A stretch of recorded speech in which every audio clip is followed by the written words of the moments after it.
This episode is brought to you by LifeLock. Not everyone is careful with your personal information, which might explain why there's a victim of identity theft every 5 seconds in the U.S. Fortunately, there's LifeLock. LifeLock monitors hundreds of millions of data points a second for threats to your identity. If your identity is stolen, a U.S.-based restoration specialist will fix it, guaranteed, or your money back. Save up to 40% your first year by visiting LifeLock.com/podcast. Terms apply. This is The Roger Stone Show.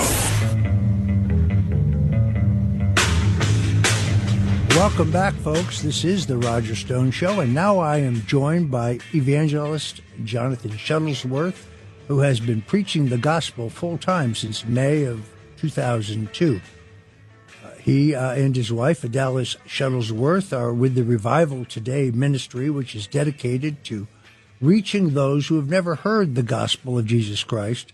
I tried to get him on the show last week, but he was preaching the Lord's word in Nigeria. He's just gotten back, and we are delighted to have him with us today.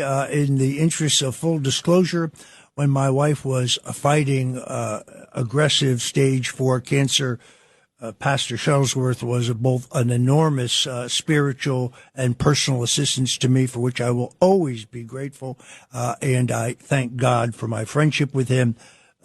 Pastor Shuttlesworth, welcome to the Roger Stone Show. Thanks. How are you and Mrs. Stone? I'm delighted to hear your voice. I love watching your ministry on social media. You are literally reaching tens of thousands of people, not just in the United States, but around the globe, preaching the Lord's word, not just in North America, but in India, in the Caribbean, Central and South America. It is impressive. Your level of energy is impressive. You always seem to be on an airplane when you're not preaching the word of the Lord. Let me ask you, I think a good place is, what do you say to those who say, well, pastors should stay out of politics? I would say if it was 20 years ago, I'd be happy to stay out of politics because there'd be no point in getting in it. Republicans and Democrats didn't get involved in a marriage discussion. There was no such thing as transgender children.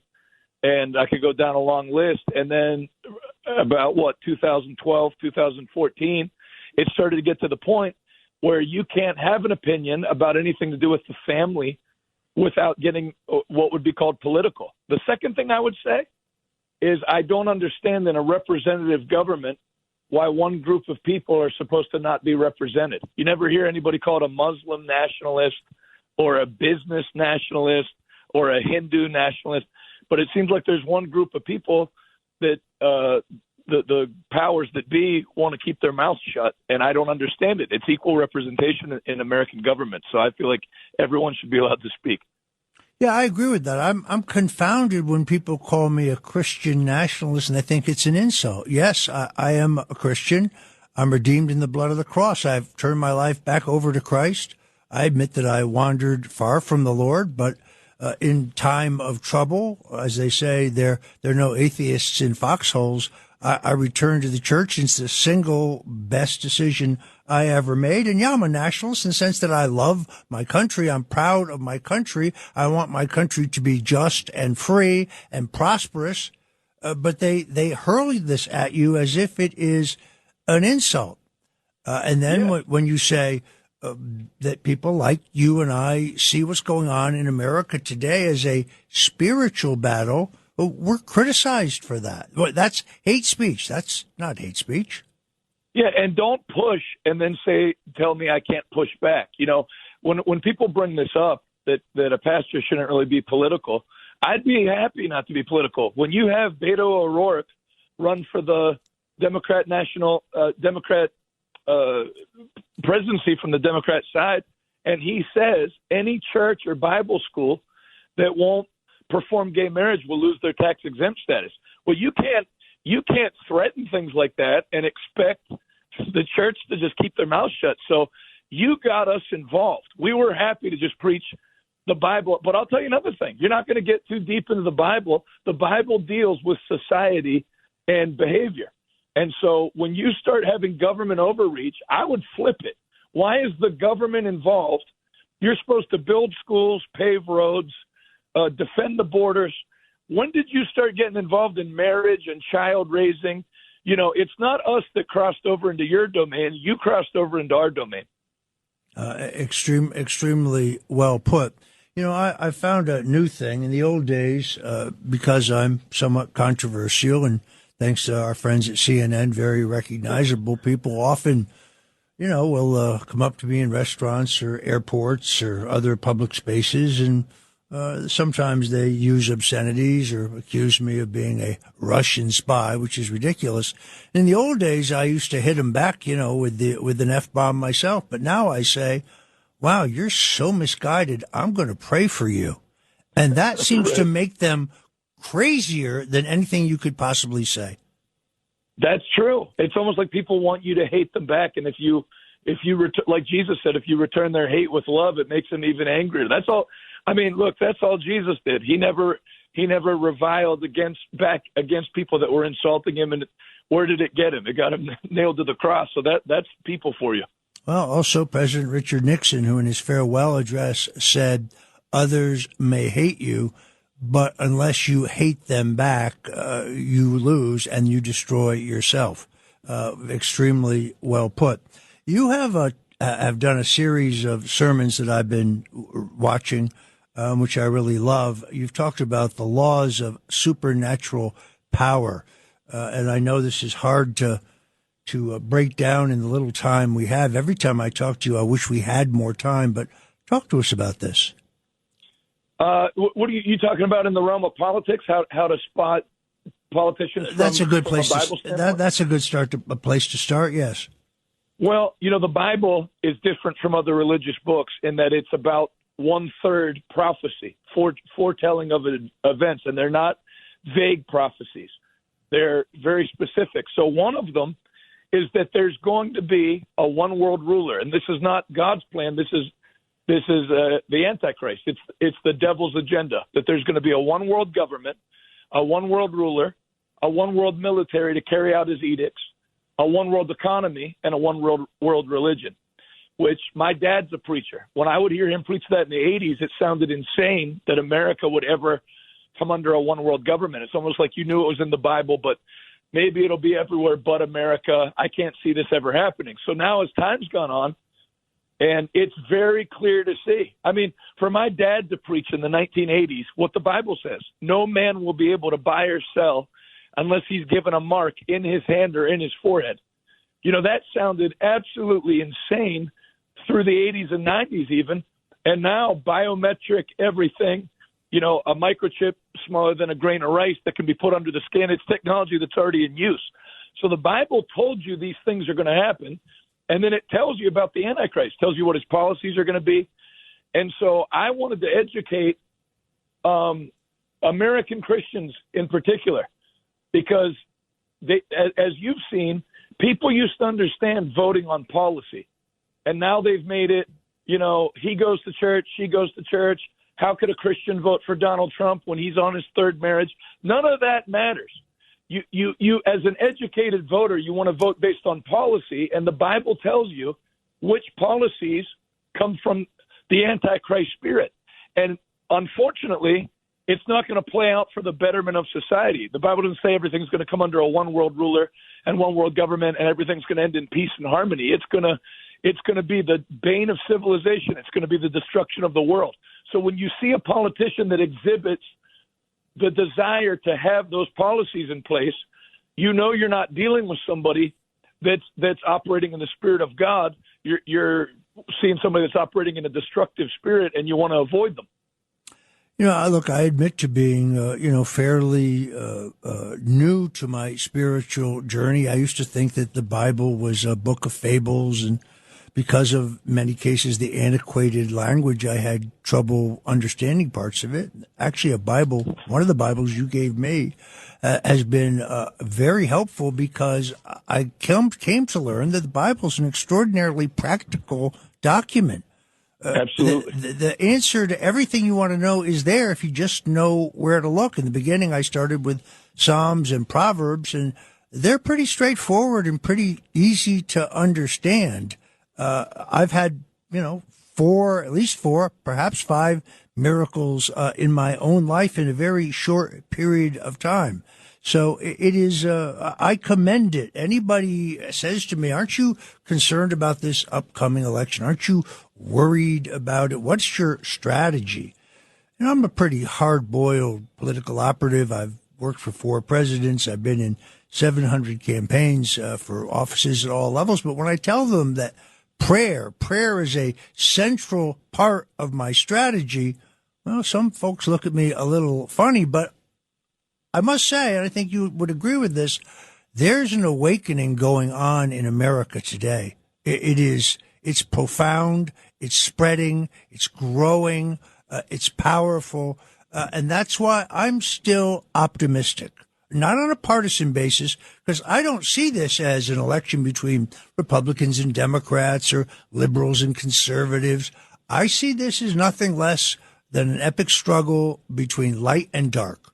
Between good and evil, between the godly and the godless. And frankly, I think if we fail, America will step off into 1,000 years of darkness. That's true. It's a very important time to be alive. Our involvement in politics matters because the one thing the Bible is clear about, it says, when the righteous rule, the people rejoice. But when the wicked rule, there's sorrow. And it says righteousness exalts a nation, but sin brings a curse on the people. So nobody wants their nation cursed.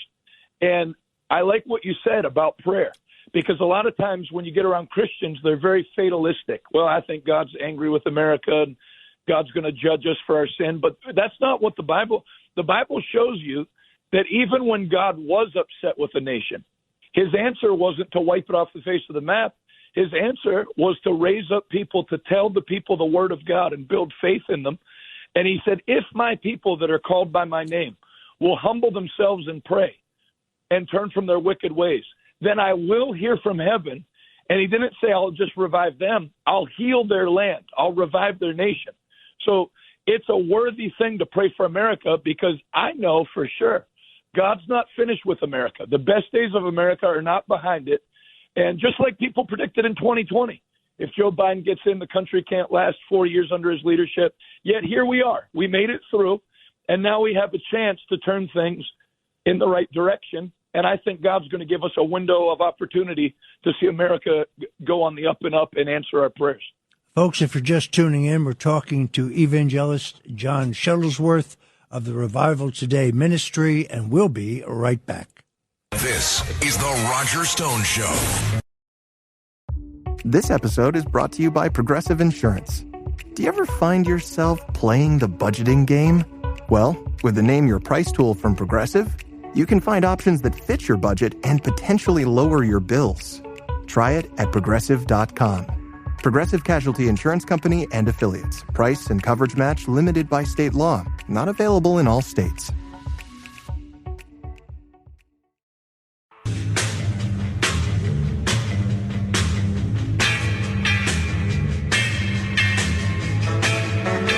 This is the Roger Stone Show. Welcome back. If you're just tuning in, this is the Roger Stone Show, and we're talking to my friend, evangelist John Shuttlesworth. John, I got to ask you a personal question. Do you ever sleep? Because I follow you pretty religiously on social media, and you are always on the go.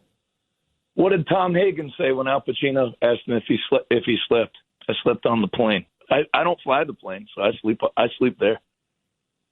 Your level of energy is impressive, to say the least. You have been critical of evangelicals for Harris.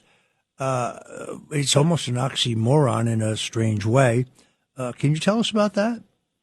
Well, when I saw that launched, I don't like dishonesty. It's like if you don't uphold Christian values, that's fine. You don't have to. It's a free country. But don't pretend that you do. So if you're going to call yourself Evangelicals for Harris, I have some questions I want answered, and they won't answer them. do you believe Jesus Christ is the only way to heaven? Any evangelical believes that. They won't answer that because they don't. So you can appeal to evangelicals, but don't make it seem like there's some groundswell of evangelical support for Kamala Harris, because it's not true. Yes, indeed. Now, there's a lot of controversy about President Trump's position on life. His position is reflected in the Republican National Platform. I myself was once pro-choice or pro-abortion. As a libertarian, I thought that an individual had the right to make a decision about their own body. That ended when my great-grandson was born, and I realized how precious he was and how completely wrong I was. And I've become very strongly pro-life. There would be no abortion if it were up to me, but I'm also a political realist. And I think the president has taken a pro-life position. He is the most pro-life president in our history. He appointed the three justices who were integral to overturning Roe v. Wade, which returns this decision to the states where he has always believed it belonged.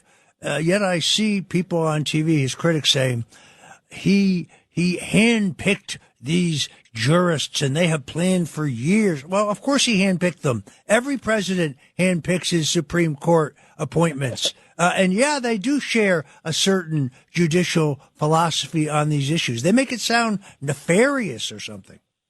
Right.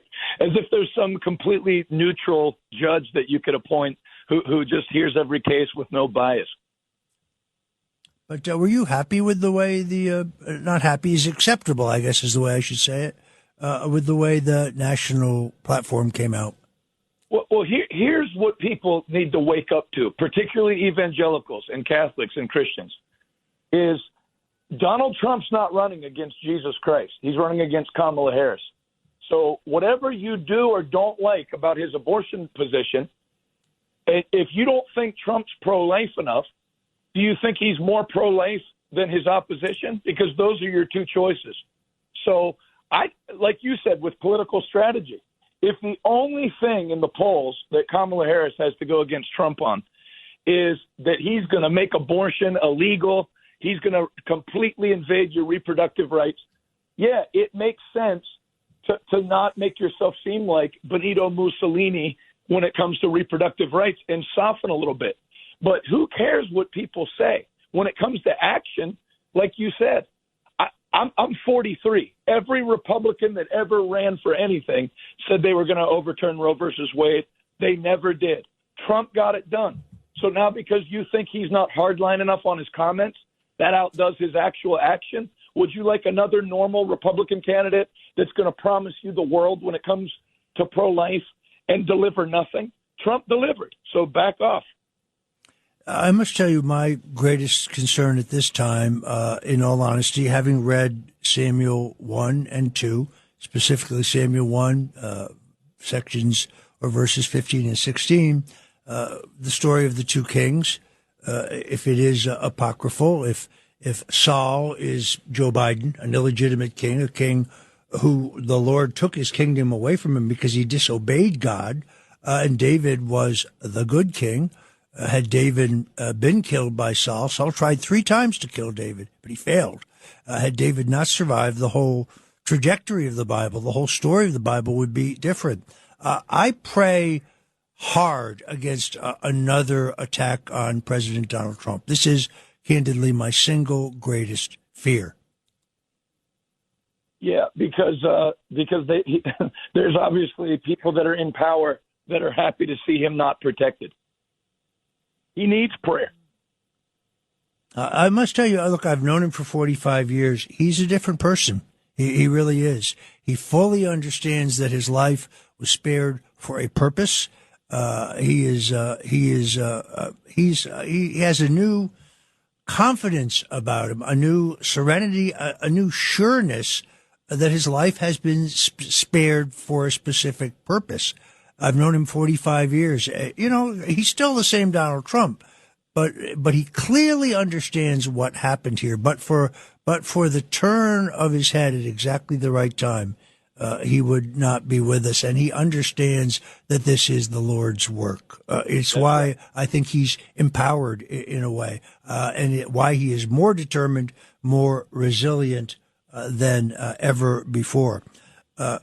Jonathan, you are headed to the Dwelling Place Church in Millville, New Jersey. You'll be there at 7:00 tonight to preach the word of the Lord. I want to thank you so much for giving us your time. It's never, ever long enough when I have you, but we're going to get you back as soon as we possibly can. God bless you. God bless your wife. God bless all those hardworking people at the Revival Today ministry. You're doing an amazing job spreading the word of the Lord. Thanks for being my friend, Mr. Stone. Have a great afternoon. God bless you, my friend.